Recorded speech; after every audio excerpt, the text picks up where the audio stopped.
Welcome to Chillin' 101. We hope this video helps. You will start by choosing a lawful path. Get a Mac, run a cloud Mac, or run macOS only on Apple hardware in a VM. Once decided, make sure you have a valid Apple ID and at least 30 GB free for system images. If you pick remote rental, sign up, verify identity, and note access methods. If you plan to buy used hardware, check firmware and serials. Make these choices now so the rest of the process stays legal and reliable. Once done, obtain the official Mac OS installer or use the cloud provider's system image. If you are running a VM on Apple hardware, create a VM, allocate at least 4 GB RAM and 50 GB storage, and attach the installer image. Make sure networking and shared folders are configured so you can move files. Then install system updates and enable SSH for remote work.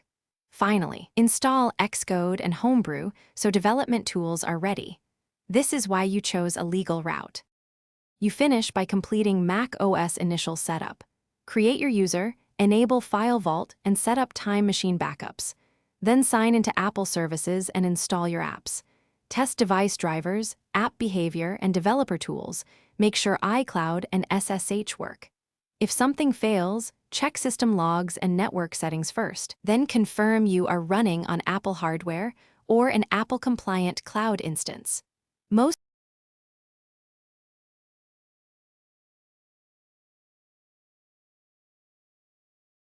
Thanks for watching. Consider subscribing if we helped you.